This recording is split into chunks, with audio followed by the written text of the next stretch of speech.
Berjumpa lagi bersama saya Iman Hasiman, seorang advokat di kantor Matias Manape dan rekan. Jadi pada hari ini saya akan membahas terkait dengan gugatan perceraian. Jadi apa saja sih alasan-alasan untuk perceraian? Jadi ada 5 hal yang perlu diketahui sebelum kita mengajukan gugatan perceraian. Jadi yang pertama itu, perceraian itu memutus hak Anda. Kenapa? Selama perkawinan masih terikat, istri adalah pemilik setengah harta bersama. Artinya, jika selama menikah pernah membeli aset berupa tanah misalnya, maka istri punya hak setengah dari tanah itu. Jika takdir menentukan suami Anda meninggal dunia, maka Anda adalah ahli waris darinya. Anda berhak atas setengah harta bersama berikut bagian waris dari peninggalan suami Anda. Namun jika Anda bercerai, maka hak-hak Anda tersebut putus. Perceraian Anda berarti upaya sadar yang Anda lakukan dalam memutus hak-hak yang seharusnya dapat Anda harapkan. Jadi, saran dari kami, berpikirlah secara matang sebelum gerbang pengadilan agama Anda diketuk. Yang kedua, perceraian harus berdasarkan alasan. Seringkali pihak menggugat pasangannya di pengadilan, namun saat ditanya hakim, mengapa ingin bercerai? Ia hanya menjawab karena sudah tidak cocok. Alasan seperti ini tidak mungkin menjadikan gugatan Anda beralasan hukum, sebab Undang-Undang Perkawinan mengusung prinsip pengetatan pintu perceraian. Artinya pintu perceraian hanya akan dibuka sebagai jalur darurat saja. Jadi apa saja alasan-alasan dalam perceraian?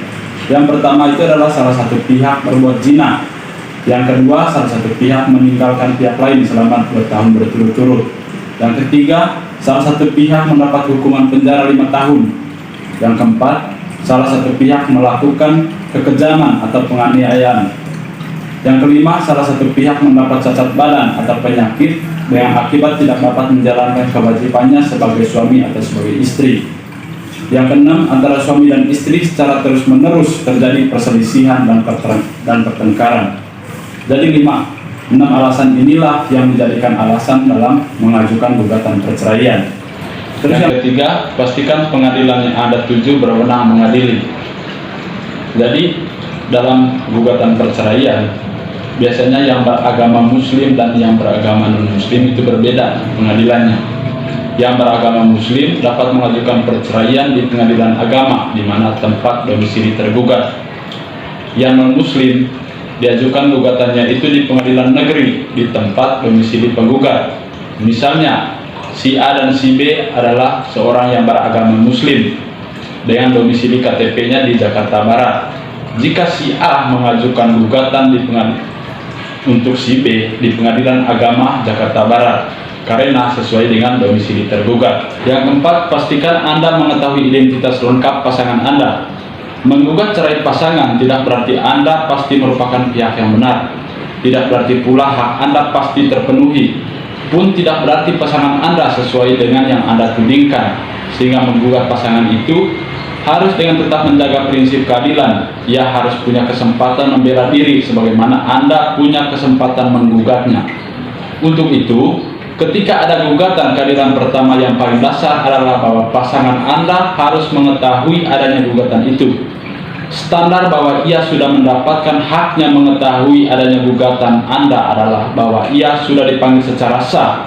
Untuk bisa memanggil secara sah itu, Anda harus mencantumkan identitas pasangan Anda secara lengkap, meliputi nama, termasuk alias, serta bin atau binti, nik, usia, pendidikan terakhir, pekerjaan, dan alamat lengkapnya. Yang paling sering menjadi masalah terkait identitas ini adalah Anda mencantumkan alamat suami Anda tidak secara benar. Alamat suami Anda tidak valid.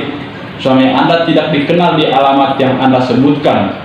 Maka upaya yang harus Anda lakukan adalah memastikan akurasi, validitas, dan kebenaran alamat pasangan Anda itu. Sekurang-kurangnya aparat desa mengetahui atau mengakui keberadaan pasangan Anda di desanya. Bagaimana jika alamat yang Anda cantumkan ternyata keliru? Terkait hal ini, konsekuensinya adalah gugatan Anda cacat formil. Menurut hukum, gugatan Anda tidak dapat diterima karena bagaimana mungkin mengadili perkara sementara lawan tidak pernah tahu akan gugatan itu. Maka Anda harus mengulang melakukan registrasi setelah alamat pasangan Anda benar-benar valid. Jadi yang kelima, Anda harus punya bukti. Siapa yang menggugat suatu hak, ia wajib membuktikan. Inilah prinsip utama pembuktian di persidangan.